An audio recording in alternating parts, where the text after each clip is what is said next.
In the tranquil dawn at Willow Creek Sanctuary, nestled in the rolling hills of Montana, 3 bobcat cubs were rescued from the grip of an illegal wildlife trade.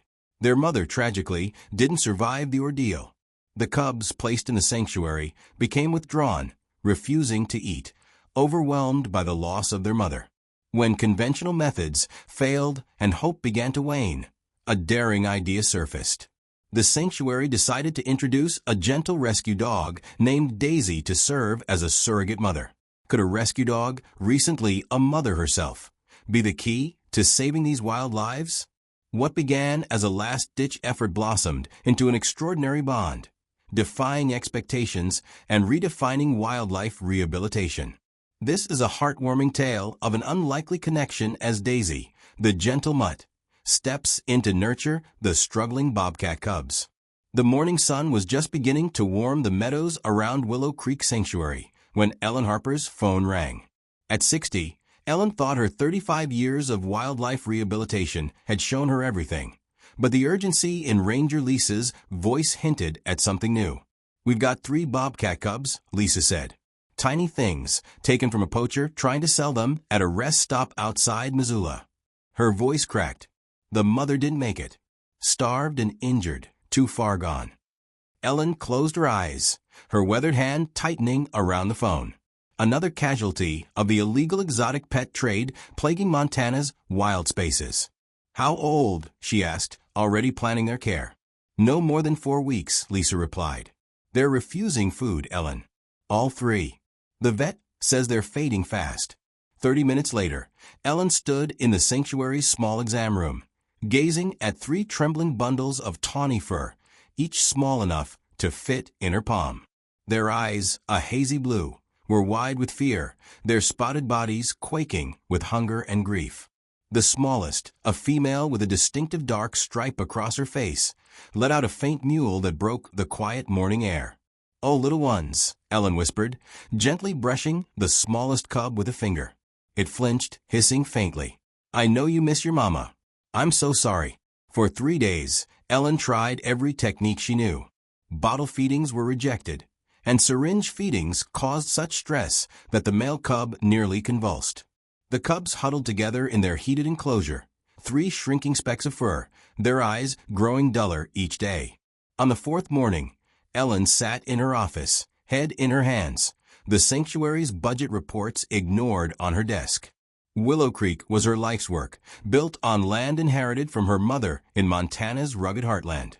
At 60, her face carried the lines of countless rescues and the heartaches they brought. Her silver hair was tied back in a practical bun, her hands rough from years of toil. Her grandson, Ethan, a 23-year-old wildlife biology student interning at the sanctuary, knocked softly before entering. "I heard you didn't sleep last night, Gran," he said, setting a mug of coffee on the desk.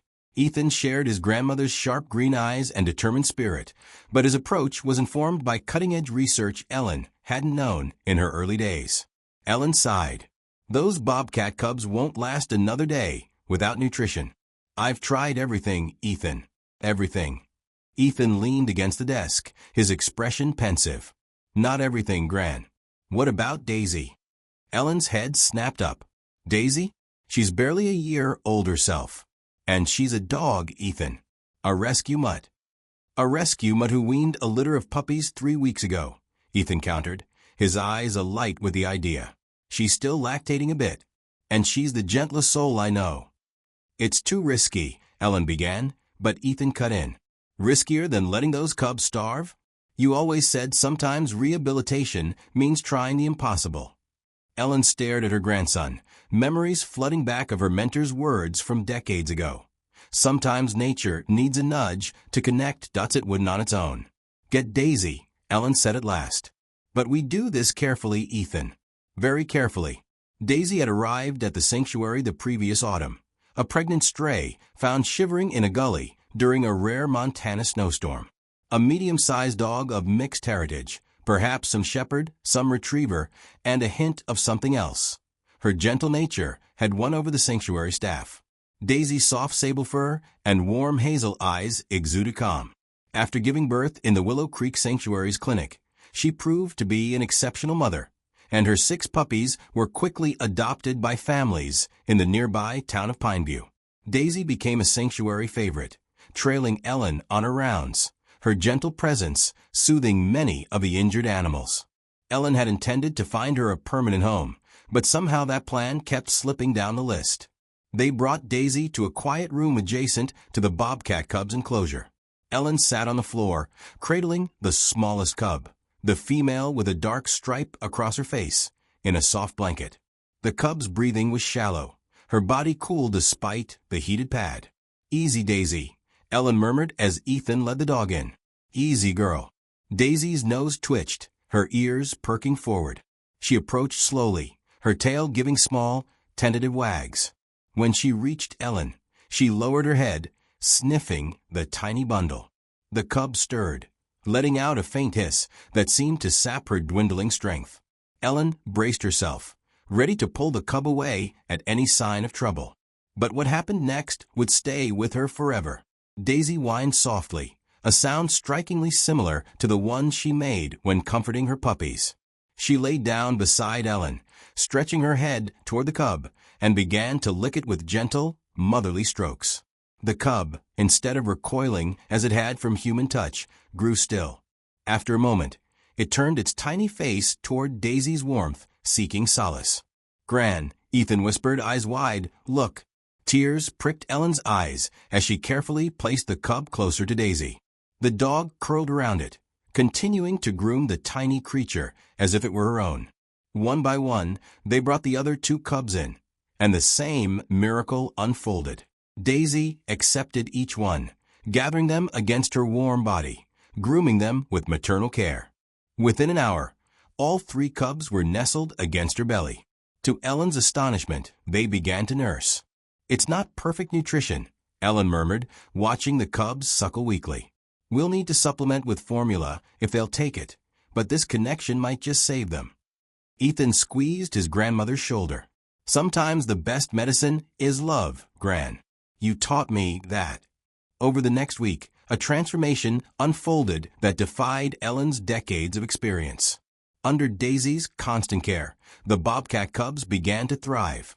They gained weight, their spotted fur grew glossier, and their eyes gleamed with curiosity.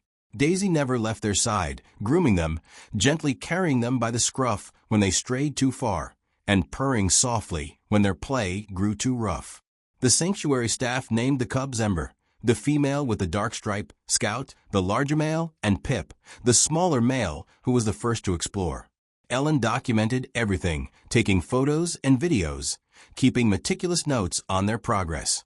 This interspecies adoption was unprecedented in her career, and she recognized its potential to inform wildlife rehabilitation.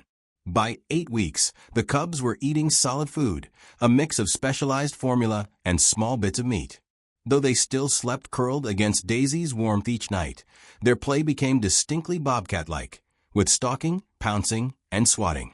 Daisy watched with maternal patience, occasionally joining their games, but mostly serving as a safe haven. "They're developing perfectly," Ellen reported to Dr. Larson. "They're developing perfectly," Ellen reported to Dr. Larson, the sanctuary's consulting veterinarian, during a visit. Dr. Larson, a man in his 50s specializing in wildlife medicine, nodded as he examined Scout. "Their physical development is excellent, but I'm concerned about their attachment to Daisy. These cubs will need to be released or placed in a proper facility. They can't stay with a dog forever." Ellen had been avoiding this truth, though she knew it was inevitable. The sanctuary's mission was rehabilitation, with release as the goal whenever possible. For animals that couldn't be released, they sought placement in appropriate facilities. Keeping wild animals as pets, even in a sanctuary, went against her principles. "We'll deal with that when the time comes," she said, watching as Pip darted back to Daisy. "For now, she's giving them what they need." Dr. Larson cautioned, "The sooner you start preparing them for independence, the better their chances in the wild or a new home." By 4 months, the bobcat cubs had become the unofficial mascots of Willow Creek Sanctuary. Volunteers observed from a distance as they practiced hunting leaps on pine needles or each other's tufted tails. Daisy remained their steadfast companion, her role evolving from mother to playmate and guardian. Ellen knew tough decisions were approaching. The cubs were growing rapidly, their kitten fluff giving way to sleek, spotted adult coats, their blue eyes shifting to the golden hue of mature bobcats. "We've had interest from the Pine Ridge Wildlife Center in Wyoming," Ethan told Ellen one evening as they sat on the porch of Ellen's cabin, watching the sunset gild the cottonwood trees. "They have an excellent bobcat habitat and educational program. All three could stay together." Ellen nodded, her heart heavy. "It's a great option, but we need to start separating them from Daisy soon before any transfer." The next day, they tried. While the cubs ate, they moved Daisy to Ellen's cabin a quarter-mile from the enclosure. The reaction was immediate and distressing. The cubs paced frantically, yowling mournfully, refusing food and clawing at the enclosure doors. Daisy, meanwhile, whined and scratched at Ellen's door until her paws were raw. "This isn't working," Ethan said after 4 hours of escalating distress. "Ember hasn't stopped yowling since we took Daisy away." Ellen watched through the observation window as the smallest cub sat in the enclosure center, her head raised, calling desperately for her surrogate mother. "Bring Daisy back," Ellen said. "We'll try a slower approach." The reunion was heart-wrenching. Daisy burst into the enclosure, swarmed by 3 ecstatic cubs, all mewling and nuzzling her. Ellen and Ethan exchanged worried glances. The bond was stronger than they'd realized. For 2 weeks, they attempted gradual separation, shorter periods apart, adjacent enclosures, increasing distances. Nothing worked. The cubs grew depressed without Daisy, and Daisy showed signs of anxiety. "I've never seen anything like it," Ellen confessed to Dr. Larson over the phone. "They've forgotten their different species. They're a family." "It's rare but not unheard of," Dr. Larson replied. "The question is, what's best for their long-term welfare?" The decision came to a head when representatives from Pine Ridge Wildlife Center arrived to evaluate the cubs. Dr. Karen Holt, their lead zoologist, observed the unusual family for a day before meeting Ellen. "They're healthy, strong bobcats," she said, reviewing her notes. "But separating them from the dog could cause serious stress." "So, you won't take them?" Ellen asked, torn between relief and disappointment. Holt smiled. "I didn't say that. What if we took Daisy, too?" Ellen blinked. "She's a domestic dog. She belongs in a home." "Hear me out," Holt said. "Our center has staff housing. One of our keepers, Rachel, wants a companion animal. Daisy could live with her, but spend supervised time with the cubs daily. As the bobcats mature, we could gradually reduce that time, avoiding trauma." The idea was unconventional but logical.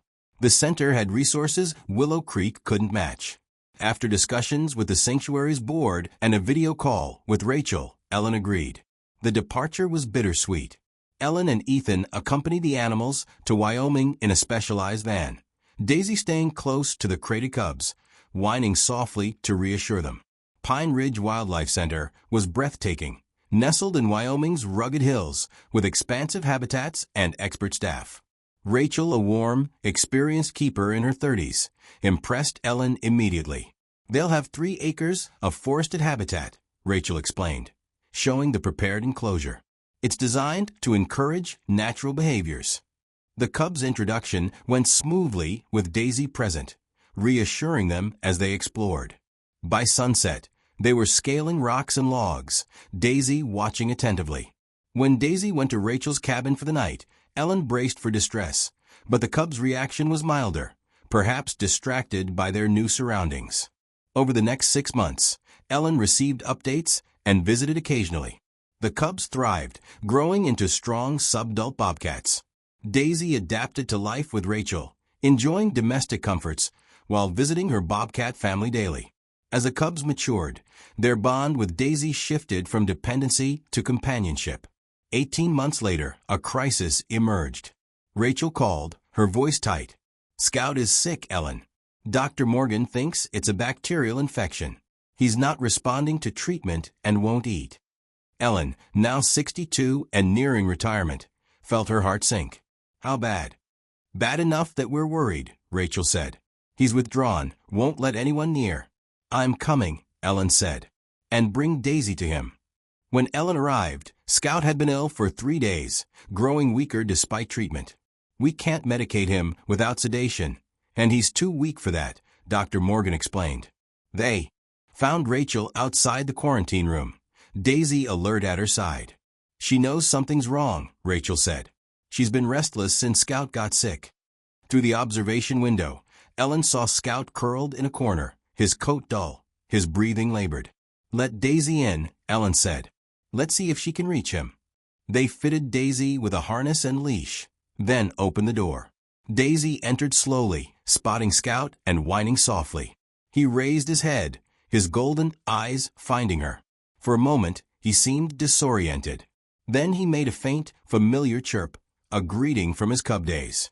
Daisy approached, lying beside him and grooming his face gently, as she had when he was tiny. What happened next stunned everyone. Scout, who had refused food for days, allowed Dr. Morgan to approach with medicated broth. With Daisy's comforting presence, he lapped at it weakly. "I'll be damned," Dr. Morgan whispered. For 3 days, Daisy stayed with Scout, encouraging him to eat and seeming to lend him strength.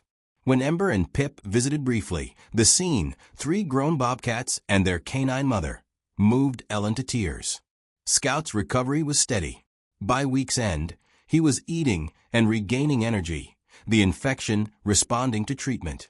"It's remarkable," Dr. Morgan said as Scout took his first walk around the quarantine area, Daisy at his side. "I've never seen a bond like this." "Love transcends species," Ellen said, reflecting on her decades of work. Rachel suggested Daisy accompany Scout back to the habitat for a day to settle him with his siblings. With supervision, the reunion was magical. The bobcats gathered around Daisy, purring and nuzzling, then settled beside her as they had as cubs, a perfect harmony of wild and domestic. "This is why I've done this work," Ellen told Ethan, who had joined her. "For moments that show healing comes in unexpected ways." In the years that followed, the bobcats matured, their need for Daisy lessening, but their bond enduring. Daisy, aging gracefully, continued daily visits, now more friend than mother. The sanctuary and center published a paper on the case, advancing wildlife rehabilitation knowledge. Ellen, retiring at 65, used the story in lectures. "Sometimes the most powerful medicine isn't in a syringe," she'd say, showing photos of Daisy and her bobcats. "It's in connection, in meeting a need that transcends species." On quiet evenings visiting the center, Ellen would watch Daisy, now elderly, sitting by the habitat fence, the 3 adult bobcats lounging nearby. "The impossible," Ellen would murmur, recalling her doubts when Ethan first suggested Daisy. Sometimes the impossible is exactly what's needed. In the fading light, wild and domestic, rescuer and rescued, they remained a family, a testament to love without boundaries.